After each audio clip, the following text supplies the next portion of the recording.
4 Pro tanpa segan silu menggelarkan dirinya sebagai flagship killer. Mana taknya dengan segala spesifikasi yang disajikan melalui resumenya dengan mudah menanda setiap checklist sebagai peranti flagship. Skrin OLED 120Hz, W Quad HD+, HDR10+, LTPO, PW dimming 1920Hz, Snapdragon 8 generasi pertama, OS Turbo X, GPU Turbo, AI Super Rendering, kamera Ultra Fusion Photography, Movie Master, IMAX, Enhanced Cinematic 3D Loop 4K HDR10, Magic Lock, 10-bit lock. Apa ni? Dia suruh cari value X ke apa ni? Macam persamaan matematik subjek kalkulus.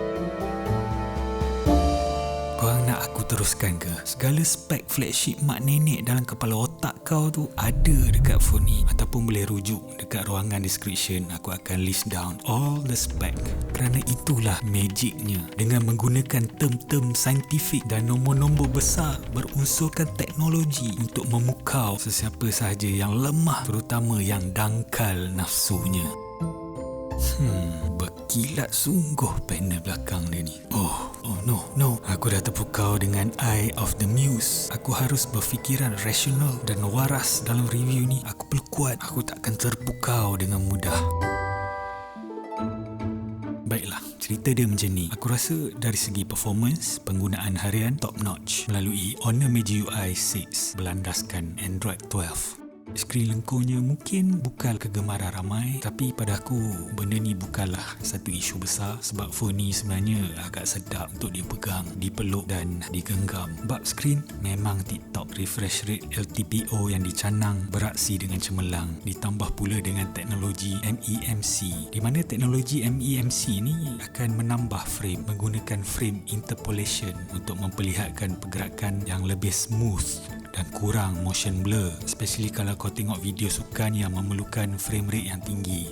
Panel LTPO adalah untuk mengawal kadar penyegaran 120Hz, manakala PWM dimming pada skrin OLED untuk mengawal kecerahan skrin. Kedua-dua ni berkait rapat di antara satu sama lain. Kebanyakan peranti yang menggunakan skrin OLED LTPO mempunyai isu flickering disebabkan kadar PWM dimming yang rendah. Ini secara tidak langsung memenatkan mata, terutamanya ketika penggunaan dalam gelap. Jadi bila mana owner dapat hasilkan skrin OLED LTPO PWM dimming pada kadar 1920Hz, takkan mereka nak senyap je bang. Memang mereka jajah sehabis boleh lah.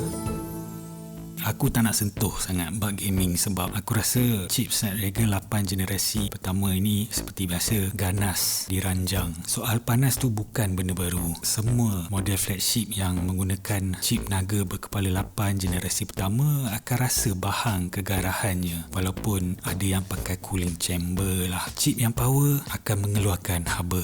Itu je cerita dia. Bateri dapat bertahan seharian penuh. Pengecasan 100W dia orang kata mengambil masa 30 minit untuk pengecasan penuh, dan wireless charging 100W. Gila.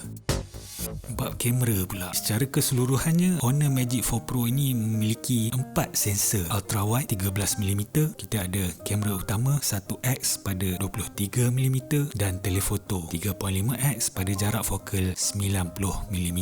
Jadi idea mereka adalah untuk menggabungkan ketiga-tiga kamera ini melalui teknologi yang diorang gelarkan sebagai Ultra Fusion. Yang pertama sekali adalah gabungan ultra wide bersama kamera utamanya, dan yang kedua pula adalah kamera utama bersama kamera telefoto. Teknologi multi-frame fusion ni bukanlah asing dalam industri.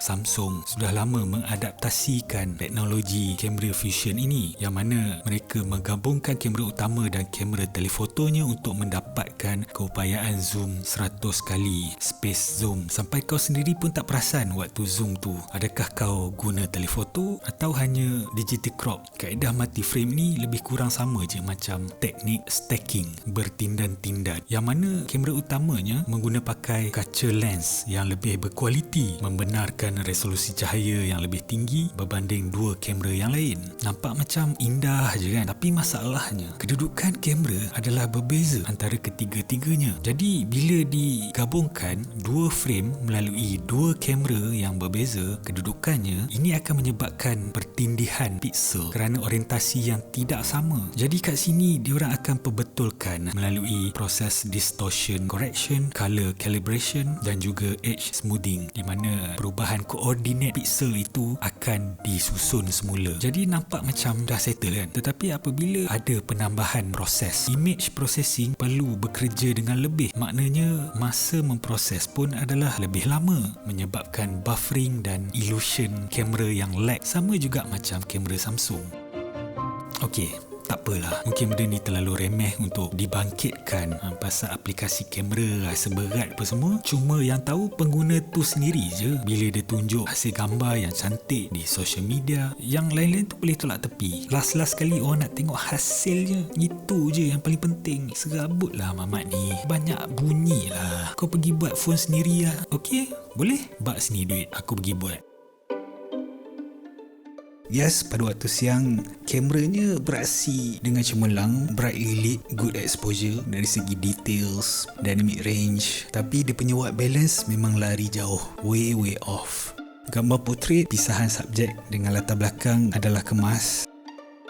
Kau boleh ambil gambar sudut lebar yang memuaskan. Kamera zoom optikalnya hanyalah pada 3.5x je. Zoom sehingga 10 kali masih lagi kemas gambar dia. Tapi bila kau dah go beyond 10 kali, kau dah nampak macam apa benda ni kan. Dia macam sekadar untuk geli-geli. Kalau kau minat main makro fotografi, kameranya mampu menjalankan tugas dengan baik. Night mode-nya memang cerah. Bila kamera tu expose dengan lama, memang gambar akan cerah. Tapi bila AI algorithm dia trying too hard untuk memperkemaskan gambar sampai gambar jadi comot, white balance lari, shadow dan highlight, kita boleh nampak highlight clipping dekat area-area yang sepatutnya memang gelap, tapi dia cuba nak terangkan juga. Dan algorithm trying too hard, skin tone jadi tak kemas. Dia punya kamera selfie, terus terang aku cakap, memang barai. Kau nampak ni, apa benda ni? Mata aku sampai what the hell. Dan lagi satu, fungsi AI ni off ke on ke macam sama je. Apa fungsi dia sebenarnya ni? Confused betul. Malah rakaman video 1080p pada mode biasa mempamerkan warna yang lebih punchy dan dynamic range yang lebih jelas. Untuk pengetahuan korang, dalam rakaman video hanya zoom secara digital. Kamera telefoto tu sendiri dan buat angle memang tak boleh record video pun. Tapi yang pasti, nak bandingkan dengan flagship bangsawan lain, hasil rakaman videonya tidak mencapai tahap seperti yang digembar-gemburkan.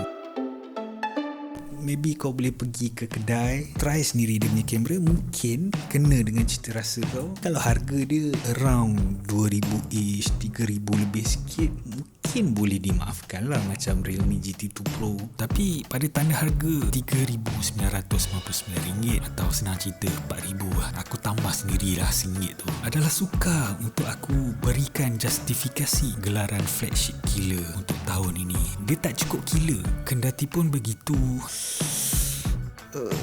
Mungkin aku terlalu cerewet. Aku meletakkan harapan yang terlalu tinggi. Dek kerana ayat-ayat manis yang memukau mengamburi mata aku. Phone ni kalis air ke tak? Bro, phone ni kalis air ke tak? Soalan apa tu bro? Bukan phone ni kalis air.